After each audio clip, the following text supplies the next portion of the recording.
السلام علیکم ناظرین، آپ دیکھ رہے ہیں JN نیوز HD۔ آئیے ایک نظر ڈالتے ہیں آج کی اہم خبروں پر۔ خبر شامل کرتے ہیں بہاولپور سے۔ RPO منیر احمد ضیاء راؤ کا پولیس لائنز بہاولپور میں دربار، پولیس افسران و اہلکار کے مسائل سن کر موقع پر احکامات جاری کیے۔ شہداء کے اہل خانہ کو کبھی تنہا نہیں چھوڑا جائے گا، ان کی فیملیز غم و خوشی میں ہمیشہ ہمیں ساتھ پائیں گی۔ RPO منیر احمد ضیاء راؤ بہاولپور۔ ارسلان صدیقی سے۔ RPO منیر احمد ضیاء راؤ اور ڈسٹرکٹ پولیس آفیسر بہاولپور عبادت نصاب نے بہاولپور پولیس لائنز بہاولپور میں دربار کا انعقاد کیا۔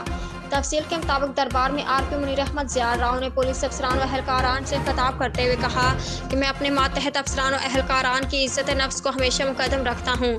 تمام افسران و اہلکاران اپنے فرائض منصبی کو عبادت سمجھ کر سر انجام دیں، کیونکہ لوگوں کے جان و مال کا تحفظ، انصاف کی فراہمی پولیس کی اولین ذمہ داریاں ہیں۔ پولیس 24 گھنٹے مستعد اور فعال رہتی ہے، اس لیے خوش اخلاقی، خوش گفتاری اپنائیں۔ محدود وسائل کے باوجود پولیس کے افسران و اہلکاران اپنی ذمہ داریاں بہترین طریقے سے سر انجام دے رہے ہیں۔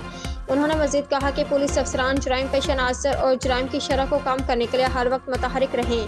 ہمارا بنیادی ستون تھانہ اور تھانہ کلچر میں بہتری لانا ہے۔ کانسٹیبل سے لے کر تمام افسران کی فلاح و بہبود کو یقینی بنایا جائے گا۔ پولیس فورس مادر وطن کی اندرونی حفاظت اور عوام کے جان و مال کا تحفظ کرنے کے لیے اپنی جانوں کا نذرانہ پیش کرنے سے گریز نہیں کرتی۔